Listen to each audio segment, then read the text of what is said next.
It's back! It's back!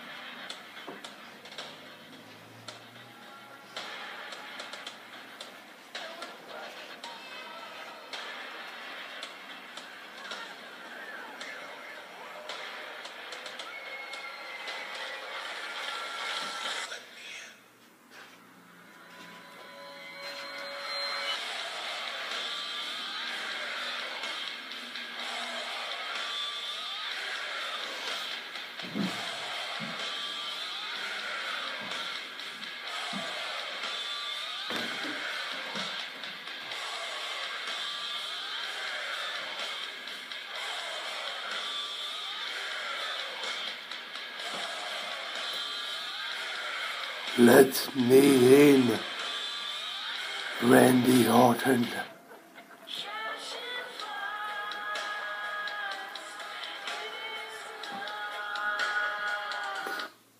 You tried to kill me, to burn me, but I'm back, more dangerous than ever.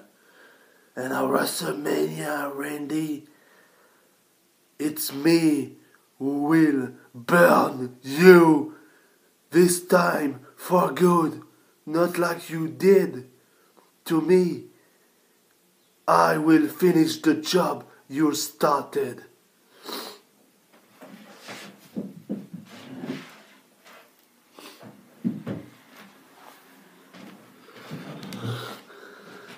Eh bien bonjour à tous et à toutes, c'est Mika, le Fifou.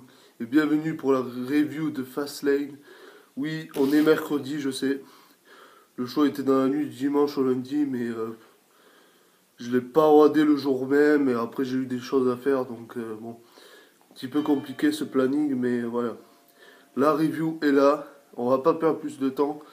On va commencer par le kick-off, même si je ne l'ai pas regardé. Voilà. Il y avait le match pour le titre des États-Unis. Riddle qui défendait contre Mustafa Ali. À la fin du combat, Riddle et Ali s'affrontent sur le coin. Riddle lui fait son bro Derek du coin pour le compte de 3. C'était très joli parce que dans le show principal, on nous a remis des images du kick-off. On nous a récapitulé ce qui s'était passé dans le kick-off et ce match. Et le bro Derek du coin, c'était pas mal, n'empêche. Après le combat, Rétribution aide Ali à se relever, mais il refuse l'aide. Ali critique les membres de son groupe et il dit à Reckoning de rester derrière, mais elle quitte le ring. Ali dit que Slapjack serait rien sans lui. Slapjack quitte le ring, T-Bar et Mace s'approchent d'Ali. Ils lui font un double chokeslam. Voilà, donc la fin de Rétribution, probablement. De toute façon, ce groupe mène franchement à rien. Au début, c'était pas mal, mais ils savent même pas booker un groupe correctement, la WWE, donc c'est un petit peu compliqué. Ensuite, la carte principale, on a commencé par les titres féminins par équipe. Bianca Belair et Sasha Banks contre Nia Jax et Shayna Baszler, les championnes. À la fin du combat, Bex applique son Backstatement sur Baszler, mais Nia entre sur le ring et pousse Belair au sol pour briser la soumission. Banks ne comprend pas pourquoi Belair a brisé la soumission. Banks pousse Belair.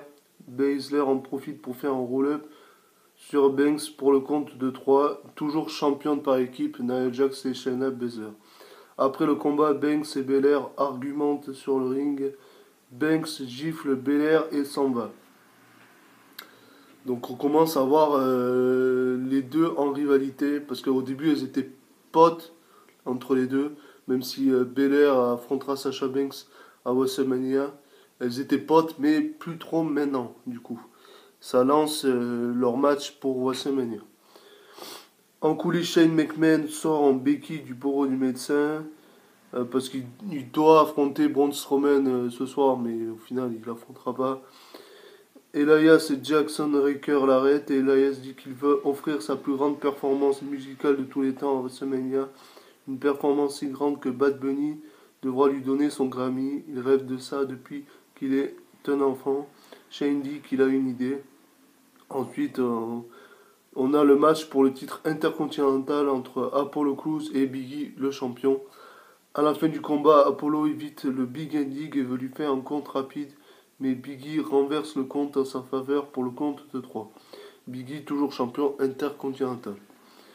Après le combat, Apollo est frustré et attaque Biggie. Apollo termine avec sa Olympic Slam et pose sur le ring. Elias, Jackson Ryker et Shane McMahon sont sur le ring.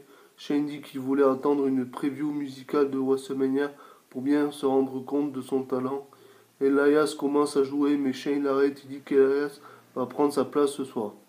Du coup, on a Elias contre Braun Strowman. À la fin du combat, Strowman fait sa Running Power Slam sur Elias pour le compte de 3. Voilà, il a eu aucune chance, Elias, il s'est fait démonter par Braun Strowman. Mais à WrestleMania, on aura bien Shane McMahon contre Braun Strowman cette fois-ci.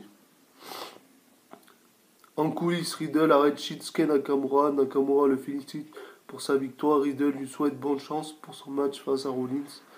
Riddle lui demande s'il veut faire du business avec lui.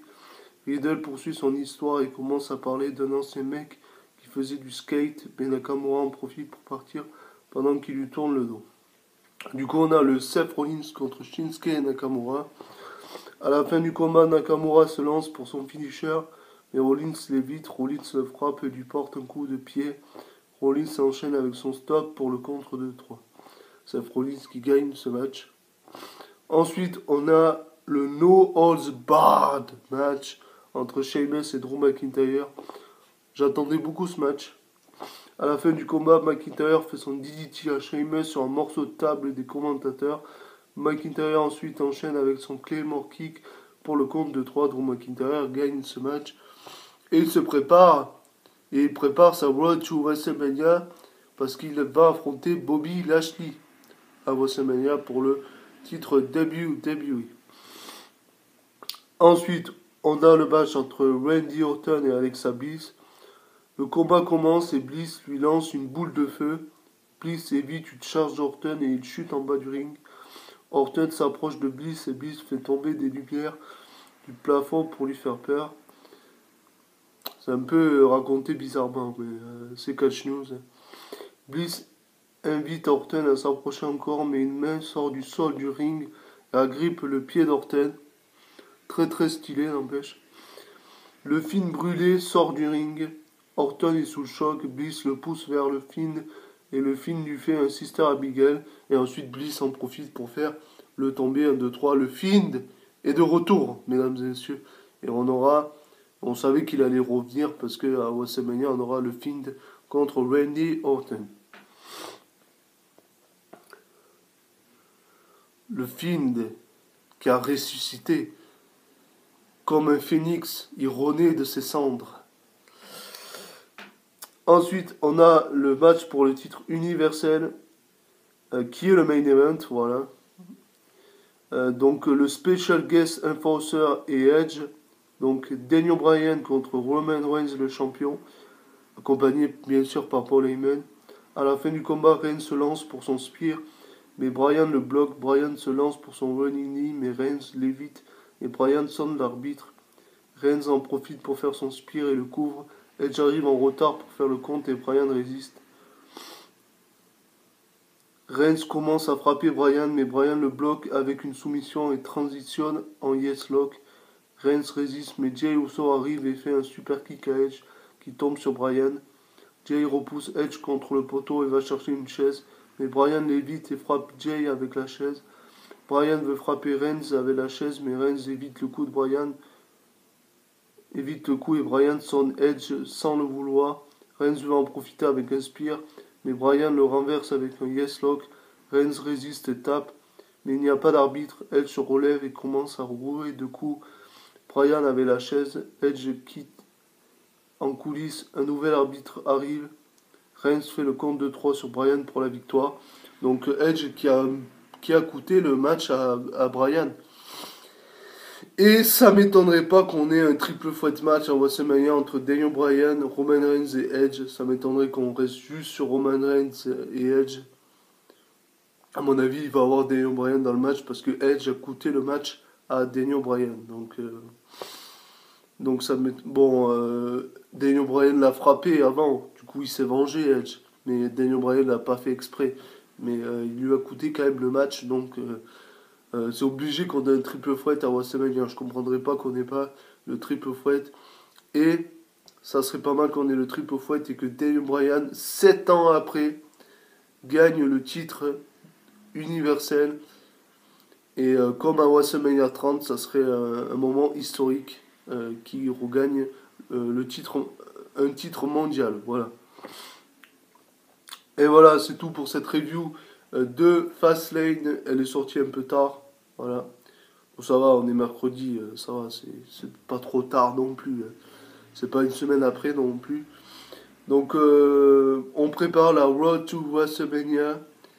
Euh, les prochaines vidéos, la prochaine vidéo, ça sera pas forcément les pronostics de WrestleMania.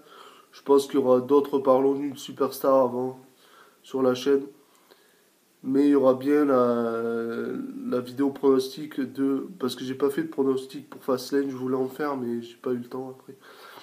Mais il y aura bien une vidéo pronostic de WrestleMania et deux nuits de WrestleMania, mais également 2 nuits de NXT TakeOver que je ferai une review également. Donc ça va être très très chaud. Au mois d'avril, il va y avoir beaucoup de catch pour notre plus grand plaisir.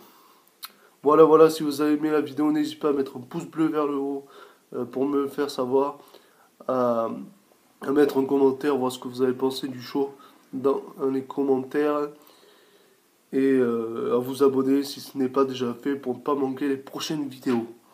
Ciao les gens. Et faites gaffe, le film peut apparaître sous votre lit. Ciao.